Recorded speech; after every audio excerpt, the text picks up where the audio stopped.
The Mercedes-Benz Interview Lounge. Dr. Oz is here. Let's talk about why you have these CPR dummies. Is that what these are? This is a big initiative. So it's my 10th year on the show, as you know. I'm talking into the dummy's mouth. And so I thought for our 10th anniversary, I wanted to do something that was seismic. And I think the biggest mistake we make in America that we could easily fix. Right. Taking a selfie, fantastic. The biggest mistake we're making in America that we could easily address is the fact we don't do CPR. And in America, the problem with CPR is that you try to do breathing. Yeah. Don't breathe anymore. What? Stop breathing. What's wrong with breathing? Because when you try to breathe in someone's mouth and they're dying, what you do is Elvis, no, don't do it. It's the wrong, well, I wouldn't do it like that. The wrong hole? That's the wrong hole. Okay. I'm putting my mouth on the wrong, okay, so I'm putting my mouth on the wrong hole in the dummy? No more holing. No more mouths on any holes. Okay, explain to everyone what you're talking about. No more breathing. What do you mean by this? So here's what happens classically. You're walking down the street, someone collapses, right? Yes. You run over to them, you want to save their life, but they're unconscious. You don't know what's going on. You see the saliva coming out of their mouth. Maybe they're vomiting. The last thing you want to do is start breathing in their mouth. So you don't. We need to be pumping is what exactly. we need to be doing. And we also learned that because people don't breathe and because they don't breathe correctly, we should just get rid of it. Okay, so all the major so mouth to mouth is gone. No more. Not for CPR. No more mouth to mouth. Just for making out. Just for making up. All right. Big shift. Big shift. And so instead, you're going to do two things. And everyone should get up right now, get next to their dummies. Okay. You're going to first point to someone very specifically and say, "Hey, you, call 911." You. I'm leaving. All right. Okay. You call 911. Yeah. So you're going to go call 911. Right. Don't pass go. Don't collect $200. Just call. What do I do now? Now put your hands in between the nipples. Right here. Right there. Exactly. On your between your nipples or the dummies? We'll use a dummy for now. Me later. All right. Okay. Hands between the nipples. Straighten your arms out a little bit. Get on top of the chest so you have more energy, and then push down about 2 inches. Boom. Boom. Now you could actually break something, couldn't you? Yeah, if you break something, break a rib, but you could. That's okay. It's better than dying. Gandhi, Exactly. How you doing, Gandhi? I'm doing well. Now, check Gandhi's form over there. Okay. Gandhi has remarkably, a very How fast? about 100 times a minute. Which is what? Like Staying Alive from the Bee Gees. In the office. Yeah, like in The Office. Yes, like exactly. I'm pressing down on the dummy. And you want to go 100 times a minute. And you don't stop. This is really important. You don't. Elvis, when do you stop?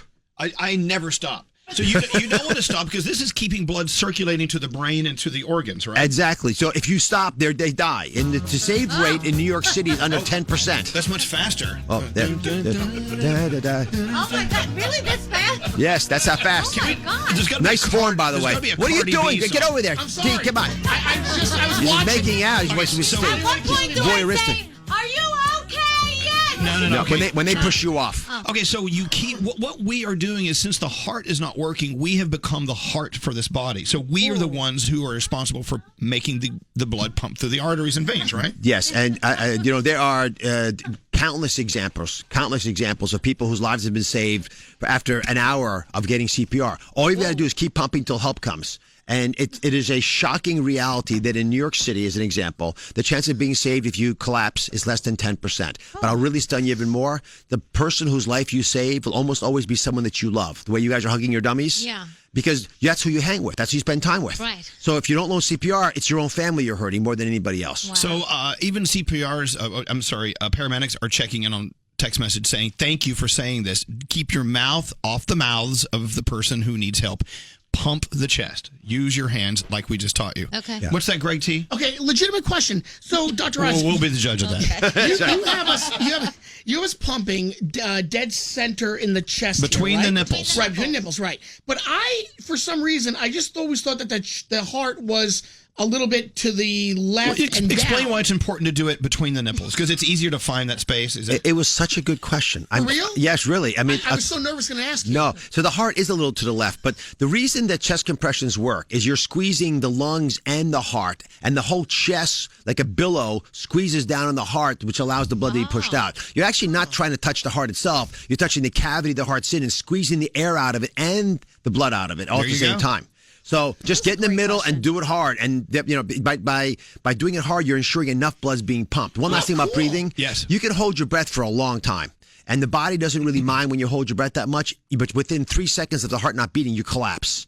To give you an idea of how powerfully important the beating of the blood is compared to the breathing of the lungs. The heart's more important. Wow. So can I go to your website, and do you have examples of how to do this with people who can actually see this? Oh, we have all kinds of examples on DrOz.com site. You go American Heart Association. But I'll tell you, I've been going around the country speaking to folks about this. We've trained, tens of thousands of people, and we have, Health Corps Kids Foundation actually teaches this in schools all over the country as well. Let's get everyone knowledgeable because we should be taking the save rate from 7-8% to 30%. It's a lot of lives. Think about this. Yeah.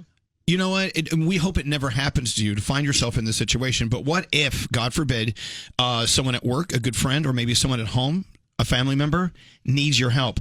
You don't want to have that instant where you go, oh my God, I wish I would have watched that video. Yeah. I wish I knew, because I heard them talking about this on the Elvis Duran show the other day with Dr. Oz. Just do it. One last thing. Heart Hero, if you want to just get, before I forget, there's something called the Heart Hero. Yeah. It's an app. It's free. And I'll just give you 2 seconds on this.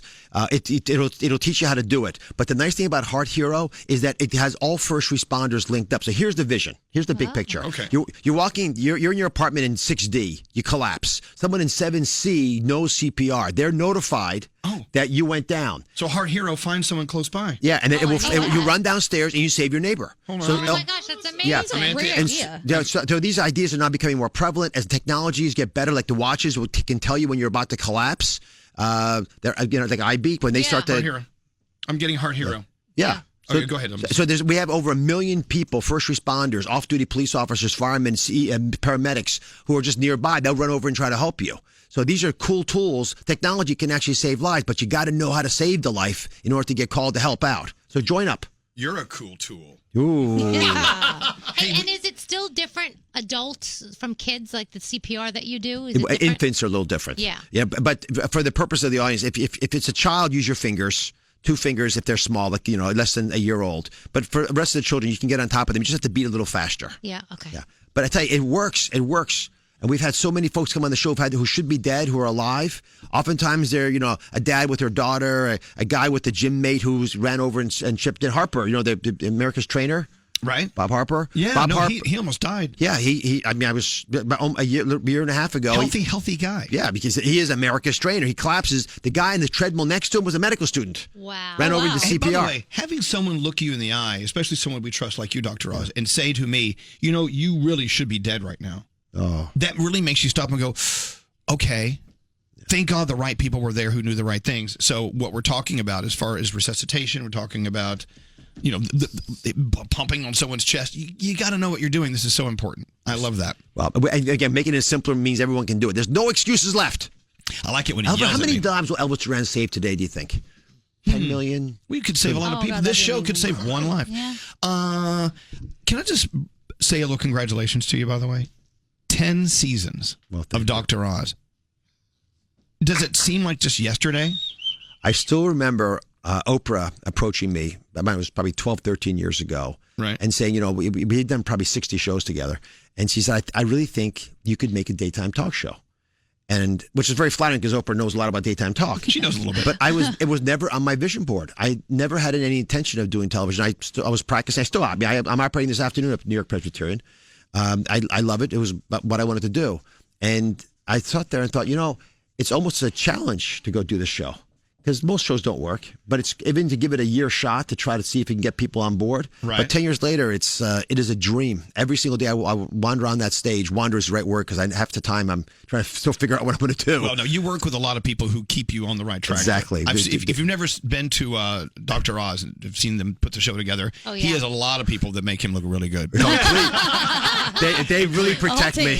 Cheryl Crowley. Yeah. Cheryl Crowley is the chief number one. Hey, well, how much longer do you think you want to do this, the TV show? I tell you, it gives me energy. It gives me chi. And as long as I'm getting energy from it, I want to keep doing it. It's like you. I mean, I see you. I was on Saturday morning listening to one of your reruns, and I was listening to the laughing in the room and thinking, these people just love it. And if you're loving it, keep doing it. And he quits every day. Yeah, he quit today. He said he was done today. yeah, but that's the part of the joy is quitting. But think about this: when next time someone asks you, you're so busy, how do you get it done? It's not about time management; it's about energy management. Yeah. If what you're doing gives you energy, why would you ever give it up? Well, so you know us really well, Dr. Oz. What advice do you have for Gandhi, Yes, please. I would our love newest sister? The most important thing, and I'll tell you, it's actually a tip that Oprah gave me, is it was laser focus on the people who are listening to you right now. Okay. I mean, I'll tell you, it's not always easy to do. You get caught up in you get some big celeb here talking to you, you get caught up in something else going on in your life. But people at home are driving, are listening because they give a darn about you, because you give a darn about them. They don't actually care that you know until they know that you care. That has come across every single day. And I'd be in the middle of shows with Oprah. She would stop down. She said, you know what? I didn't understand what you just said. And if I didn't get it, I can guarantee they didn't get it at home. It's just do it again, do it right. And I think that's a kind of passion that comes across in folks who are leaders in their area. And you guys are doing it right here every single day. So to that point for you, you really hit a nerve with me today with CPR and the Heart Hero, because my dad actually has a heart problem, and he did pass out one day, and I've never felt more helpless in my life than trying to figure out what to do. And I looked all of this up after the fact, and it will never happen again. I'll never let that happen again. Look at that. Yeah. Morgana, Thank you I tell for you, that. it means the world for you to say that. And I hear stories like this all the time. I get goosebumps when I hear them, because I realize that what we're really doing is teaching people one of the most powerful things they can do in life, which is help each other. And in a time in our nation when people are pulled apart all the time, we forget that that's always what has kept us going. And I really think our individual goals are to be a little bit better today than we were yesterday. And the people we're competing with are actually not someone across town. It's us next year, us 5 years from now. Right. That's the real challenge. And it starts with understanding that fundamental connectivity we all have to have to each other. And saving lives is the most obvious way of doing that. I mean, it's emblematic of everything else you want to do, which is why, to me, CPR is something I wanted to focus on in my 10th year, because it's so graphic, so visual. You can't get out of the light when you realize that either you know it or you don't. And if you don't know it, you're letting yourself down. You're letting the people who care for you down. And again, it's representative of other things you might be doing better in your life as well. So there was a very important question to that point that came over on the text a few moments ago. You're saying that in doing CPR correctly, you need to aim between the nipples. She's wondering, well, what happens if I have sagging breasts? Do I try to remember where the nipples used to be? Yes. Remember where the nipples used to be. It's a very good question. Thank you for that. So like for grandma, it's around her waist.